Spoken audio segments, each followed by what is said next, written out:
Hi everyone, I am Shalini Fernandes, one of the OET aspirant from EduSkills International platform. Aren't we interested to complete our OET? Yes, we are. So why are we delaying? Come, let us work on it with the theory along. So I welcome you all for the Part B reading test. What Part B consists of? Part B has got 6 short workplace extracts and it has got 6 multiple choice questions with the 3 option answers where you need to take a correct answer. These 6 workplace extracts will be including the topics in the text such as maybe the hospital policy, maybe the hospital regulations, or maybe the hospital procedures. This is what you are going to identify in a glance in the text, and be sure all these texts are having the setting which is medical workplace. Yes, now let's move on. You know, as we have each strategy is different for each subtest of OET reading, which is made clear to us by Father Saleen Joseph, our mentor. So he has already taught us the reading part A has got a focus sequence, that is, we need to look in the text for definition, clinical assessment, diagnosis or investigations, management and monitoring. That is related to part A reading subtest. Once you are clear with this, it is very easy to get the answer in a fraction of minutes. And I am sure all of you are thorough with this. And he has said for the part C, he has highlighted on the focus on the views and opinions of the writer, where the questions you look into for the details, attitude or the opinion of the writer. Also, we have to look for whether the text or the question is of vocabulary. Is it a lexical question? What is lexical question there? You will have a single word or a phrase underlined and bold in the question and in the text.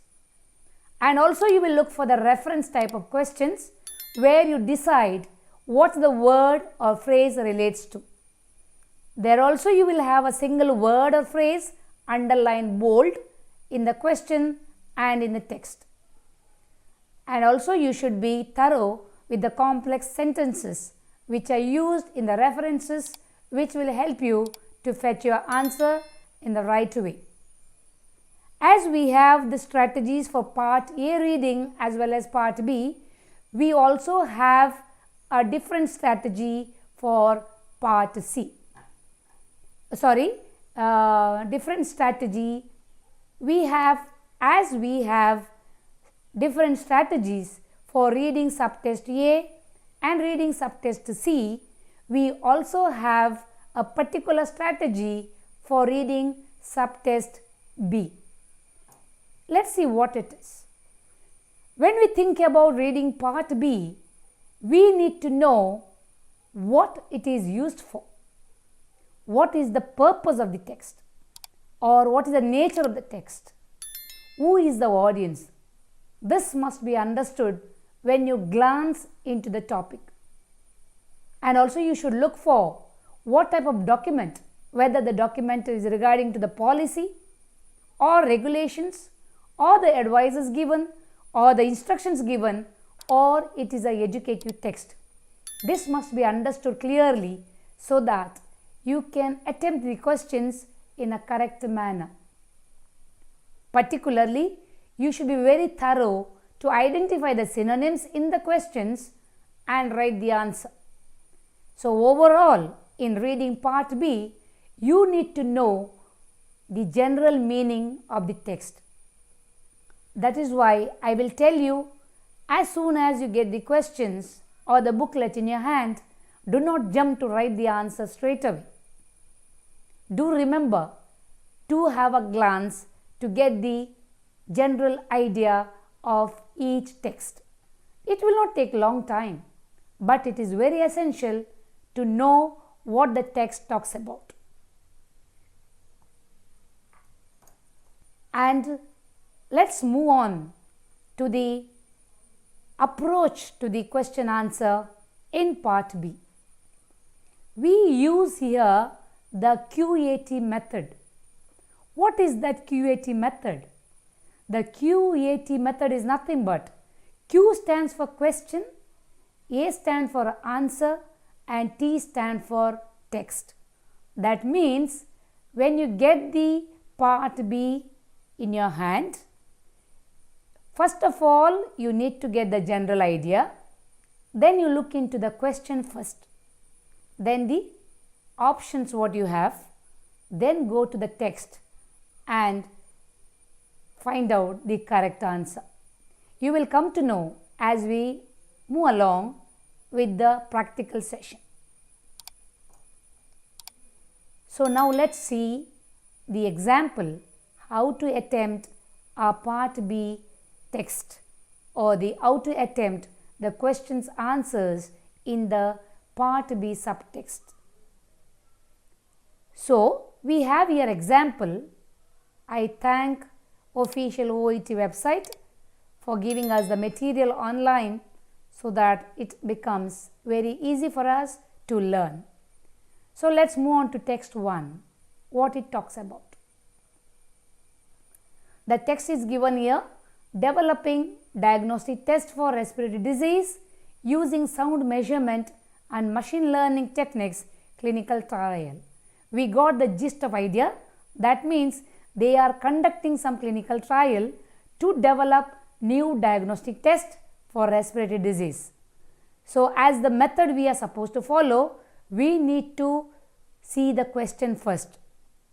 Correct? So let's go to the question. The question is, the question number 1. The clinical trial is, okay, as we are supposed to read the question, we read the question.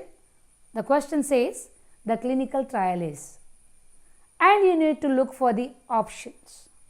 The option 1 is open to people with severe respiratory symptoms.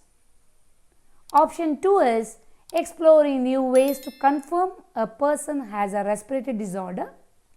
And option C is aimed at checking that expert clinical assessments are accurate. As we read the question, as we read the options, now we need to go to the text. This is what QAT method. So let's go to the text and see what it talks about. You got the answer, open to people with severe respiratory symptoms. Let's see whether it is there in the question or in the text. So the clinical trial, this study, this is nothing but the clinical trial they represent, is designed to develop accurate digital diagnostic test used on a smart device for common respiratory illnesses in children and adults. But what the option says there? The option says it is open to people with severe respiratory symptoms. They do not talk about severe respiratory symptoms. Instead, they talk about common respiratory problems or the common respiratory illnesses.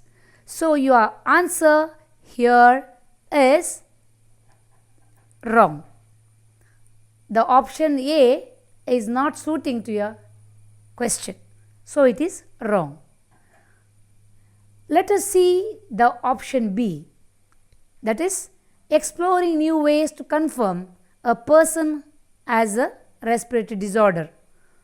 I hope and I am sure this is a correct answer. Let's skip it and we'll come to the last. Let us see the option C, that is aimed at checking that expert clinical assessments are accurate. The STEM option says that the focus is to check expert clinical assessments are accurate, but the text does not say that. You see, the aim is to develop tests that are as accurate as an expert clinical assessment. There is a comparison here and the contrast is there, but do not need a clinical examination or other investigation such as. So, they do not tell the aim is to develop tests that are as accurate as expert clinical assessment. They are contrasting it. So, the option C is not the correct option. It is not the correct answer because the aim is not to check expert clinical assessments are accurate, but the aim is to find out what they do the investigations or what new method they do it, that must be as accurate as this. That is what they are going to say.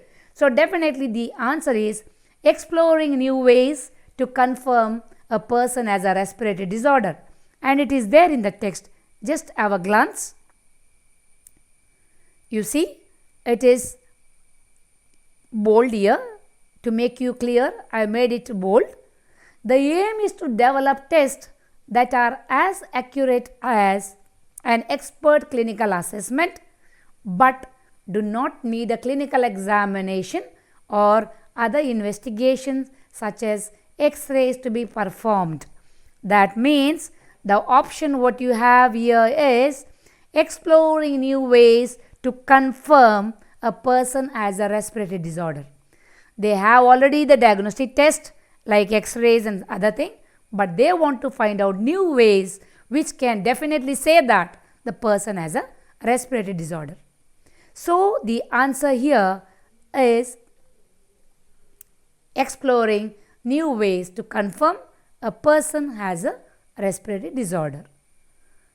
As we are very much thorough and very much aware that we need to look for the synonym. So, we have here clinical trial. Clinical trial is nothing but it is a survey or to look at something, and confirm is nothing but to verify. Confirm is to verify or authenticate. I think you have understood what I actually want to stress on. I tell you, you need to look for the question first, then the answer, then the text. When you go to the text, look for the synonyms so that you will be able to answer correctly. Now, let us go to question number 2. As I told you, there are different abstracts, or we say there are I told you part B has got 6 extracts. So, the second extract what is there is Pregnancy Care Guideline 2018 involving an interpreter. So, this is a gist of idea, you got it from the text 2. So, you are supposed to know this before you could attempt it. That is why you should have a glance and get the idea. Now, you know they are talking about involvement of the interpreter in the pregnancy care. So, as the method implies, let us go to the question. The question number 2, the guideline highlights. You see the keyword is here, highlights. What this guideline highlights on? So, the option is the need for accredited interpreters at all appointments if there is a language barrier. Option B, that an accredited interpreter is recommended for all antenatal visits. And the option C, that health professionals are responsible for translating discussions. Being read with the options, let's move on to the text to identify what is the correct answer or what the guideline highlights on. Just read. It is the responsibility of the health professional to make sure that communication is clear. Accredited healthcare interpreters assist by translating the discussion between the health professional and the woman. So, you see the option here, they say that health professionals are responsible for translating discussions. Option C says this. But in the text, it is not given that health professionals are responsible for translating. They are supposed to see that communication goes clearly. You see the text? They are supposed to see that, make sure that communication is clear. But they are not supposed to translate the discussion according to the text. Translating the discussion is done by accredited healthcare interpreters, which is very clear in the text. So let us move on to the option again. The B option says that an accredited interpreter is recommended for all antenatal visits. For antenatal visits, all antenatal visits, there must be a accredited interpreters. But you know that in your clinical practice, if the person do not have a problem in communication between the two, doctor and the patient, there doesn't exist the presence of interpreter. We are damn sure of it. So without going to the text itself, we can mark it as wrong. Clear? And even in the text, it has given, but it is not complete. You see, sometimes we have a tendency to see what is there here, it is also is there in the text, but we fail to go further to see the clear meaning of it. So, if you don't understand this strategy, definitely you will be marking B as the correct option. But B is not the correct option. Why? Because it is clearly said, accredited healthcare interpreters assist by translating the discussion between the health professional and the woman. Communicating with the woman in her preferred language, either in person or through a telephone service. Involving an accredited interpreter is recommended for all antenatal appointments. If you read this much, definitely you are going to mark B as a correct answer. But I say it is not, because there is given if. There should be a problem then only. If the health professional and the woman have difficulty communicating, it's very clear. If there exists a difficulty in communicating across each other, then only there must be a interpreter. Understood? So, the answer here is A. The need for accredited interpreters at all appointments if there is a language barrier. If there is a language barrier, only there is a need of translator or interpreter. Otherwise, no. So, it's very, very clear and simple. So, the answer is A. Friends, you might have heard from many other people or the sources that OET is difficult. It is a myth. Believe me, if you follow these strategies, it is going to be a wonderful experience and you will be successful. Most probably, I say most probably, in the first attempt. So let us not hesitate to apply the strategies given by our mentor. Saying this, I move on to the third question.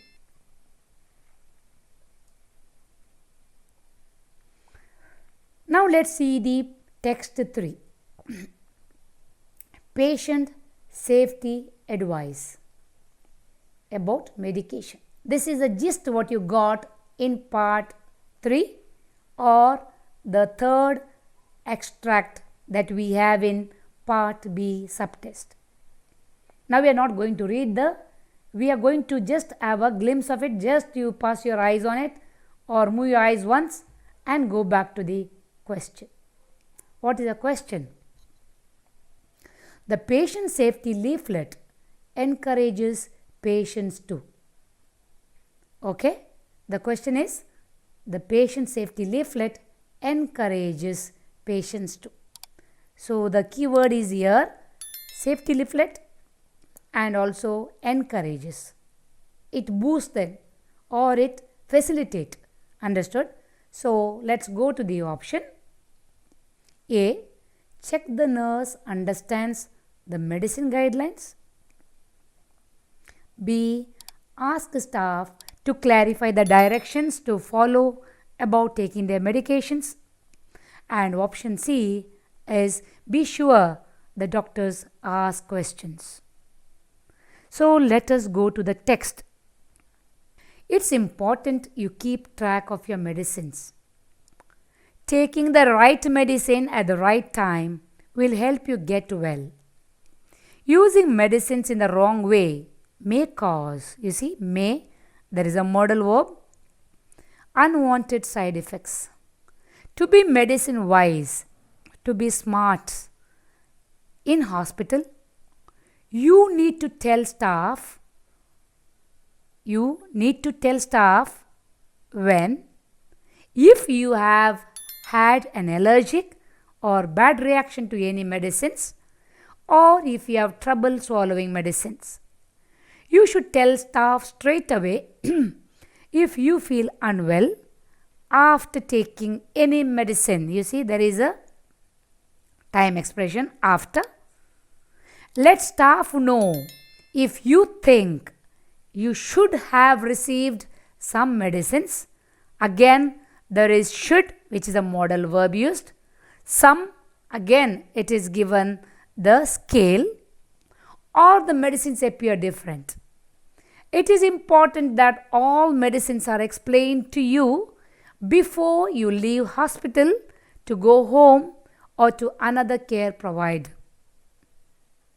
Always ask your doctor, nurse or pharmacist if you don't understand your medicine instructions. Answer is right away here. So let us see the options. Check the nurse understand the medicine guidelines. It is not given there. Be sure the doctors ask you questions.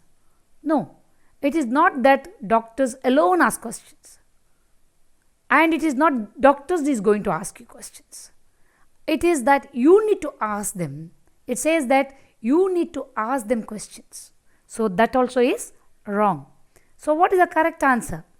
The correct answer is ask staff to clarify the directions to follow about taking their medications.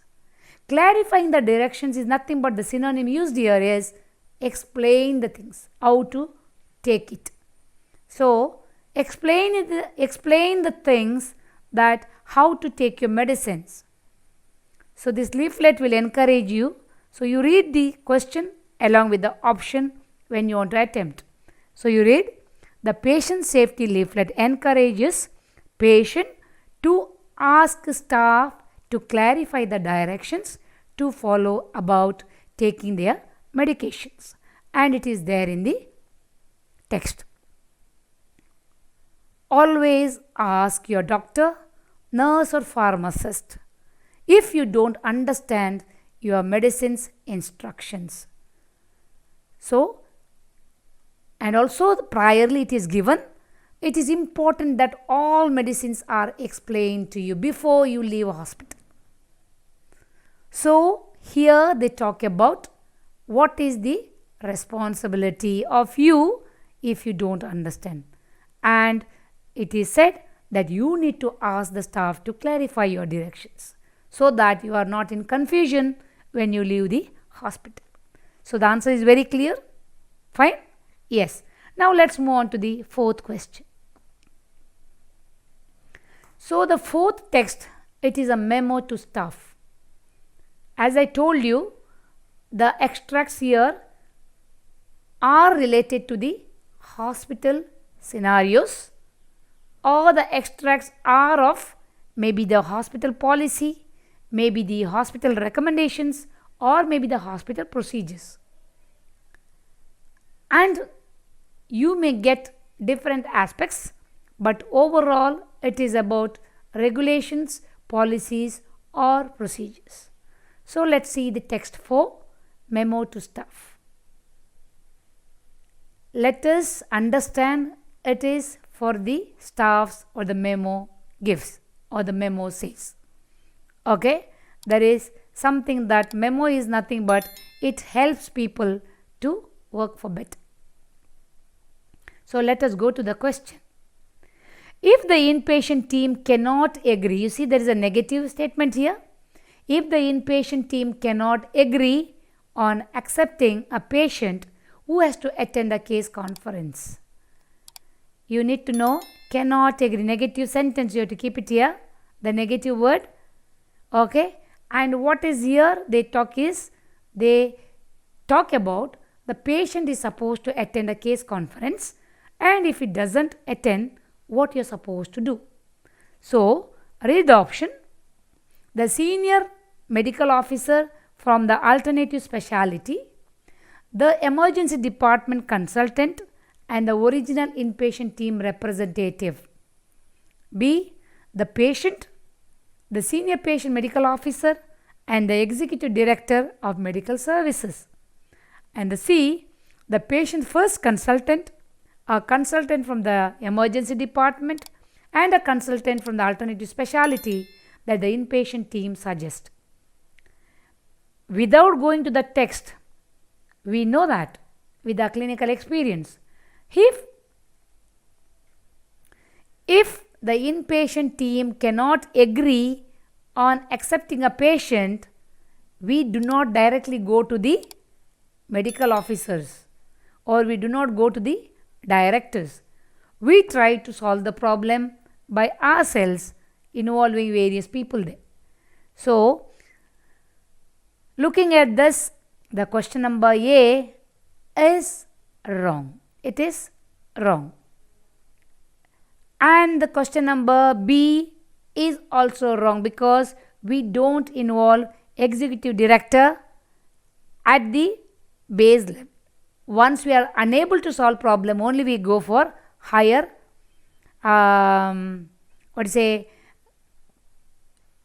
once you are not able to solve the problem at the grassroots, then only we move on to the higher level. But question number C is definitely a correct answer because it says that the patient first consultant, a consultant from the emergency, and the consultant from the alternative specialty that the inpatient team suggests supposed to decide. Now let's go to the text. It is said here, you read here, in the event of a dispute is nothing but it is they cannot agree. The question says that they cannot agree, that means there is a dispute. Thing is not going smoothly. So what you do is, in the event of a dispute regarding inpatient team acceptance of the patient, a consultant level case conference shall be convened. Okay, convened is nothing but you call for people to gather and you discuss and come to the conclusion. The case conference shall include, when we call the case conference or you ask the people to assemble, the people involved there are emergency department, original inpatient, and alternative inpatient consultants. It's very clear, the answer is right here. And it is also said, these three consultants shall make a timely clinical decision regarding patient's admission. So the answer remains as C. So simple, isn't it? Then why worry? No need to worry. Let's practice. Let's move on to the text 5. Taking a blood pressure reading manually. Now they are talking about how do we take blood pressure manually. They are telling the procedure. It talks about procedure in the hospital. So let's see the question. How is a preliminary palpatory systolic blood pressure check performed? Preliminary is nothing but it is initial. First, primary, and the focus here or the keyword is here how. You are supposed to tell the procedure. It's a step of the procedure which is included here. How do you do it? There are various methods the people do as they want, but here they want to tell you what do you do, how do you do, how. So let's go to the options. The option 1 says that first you need to feel for a pulse in the crook of the elbow, inflating the sphygmomanometer cuff until the pulse stops and noting the reading after a minute or 2. B. Feeling for a pulse in the crook of the elbow, inflating the sphygmomanometer cuff until the pulse stops in the non-dominant hand. Feeling for a pulse in the crook of the elbow, inflating the sphygmomanometer cuff until the pulse stops and noting the reading. So, here we have options which look very much similar. But what is the answer that you are going to get? You need to go back to the text. The text says that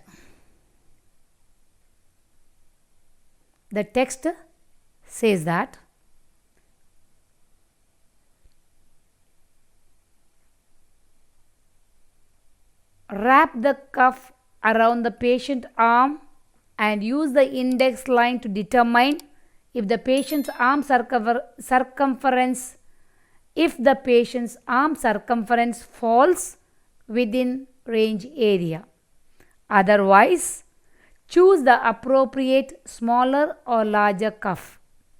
Palpate or locate the brachial artery and position the BP cuff so that the artery marker points to the brachial artery. Wrap the BP cuff snugly around the arm. Ensure the cuff is located about 2.5 cm above the antecubital fossa. Perform a preliminary palpatory systolic blood pressure. To achieve this, to achieve what? This indicates preliminary palpatory systolic blood pressure they talk about. To achieve the systolic blood pressure, what you are going to do is palpate the arm at the antecubital fossa to locate the brachial artery with your non-dominant hand and ensure the pressure valve is closed. Inflate the bladder until no blood is flowing through the artery and no pulse is palpated. The pressure reading on the sphygmomanometer at this stage is an estimate of the maximum pressure required to measure the systolic pressure. Deflate the cuff and rest the arm for 1 to 2 minutes to allow the blood to be released and recirculate. As we practice regularly, without going to the text, we can write the answer. What is the answer? The answer here is C. So, the answer here is C. That means you are going to feel for a pulse in the crook of the elbow. You are going to inflate the sphygmomanometer cuff until the pulse stops. Then you see the reading. But C as well as A look similar if you do not pay attention. So, pay attention for the time phrase here, or the what is given is after a minute or 2. So, you are not going to read the reading after a minute or 2, that you are going to ask the patient to rest. So, you need to be very clear when you write the answer. So, answer C is the correct answer. Now, 6th extract. GP notify guidance for GPs. See, here they talk about maybe the hospital policy that they have. When the GP is seeing the patient, they have an automated notification system which will enter the details of the person. So, let's read it. GP Notify is an automated notification system that informs GPs about patient admission, patient discharge, patient death. Now, you got the gist of it, what they are going to talk about. Let's go to the question. When a GP's patients are entered into the GP Notify system, the GP. The question says here, when the patient's entry is entered into the system, the GP is supposed to get what? Or GPs get what? That is what the question says here. So, when a GP's patients are entered into the GP Notify system, the GP. So, option A needs to complete and return a confirmation form by fax to confirm they have received the information. B gets notification via email or fax unless it is the first time on their patients has been entered into the GP Notify system. And C faxes or emails the GP Notify coordinator to confirm they have received the message. So, as our daily experience, we know when the system is operated, there is no role of the coordinator here, because GPs have got their own system when they deal with the patient, because everything becomes digital here. The patient's examination by the GP is digital here. So, doctor himself or the GP himself will get the notification. So, let's see the text. Now, the first thing is, when a patient is admitted, discharged or dies, the automated computer system will inform the patient's nominated GP by email or fax of the update. It is very clear that any admissions, any discharge, any death, comes the role of automated computer system, which will inform, it is clearly said, patient's nominated GP by email or fax. Further, it is continued, GPs will receive an enrollment confirmation the first time such an event occurs. The form needs to be completed and faxed for automated notifications to continue. To receive notification via fax or email, you will receive an enrollment confirmation form the first time an event occurs on one of your patients. Once the form is completed and returned via fax, automated notifications will commence. If your contact details change, notify the GP Notify coordinator. So, this option is there which is wrong. So, now come to the answers. Gets notification via email or fax unless it is the first time on their patients has been entered into the GP Notify system, which is very clear, because question C does not come here. Question A, they have to complete only after they get this notification only. So, the answer here is B. So, answer here is B. So, dear friends, OET reading part B is not at all difficult, provided we apply all the strategies given by Father. I did apply those in my practice and I am able to get the desired score. So, I ask you to do the same in order to get what you desire. Thank you. I take this opportunity to thank Father Saleen Joseph for giving me a stand to express my views on OET reading Part B subtest.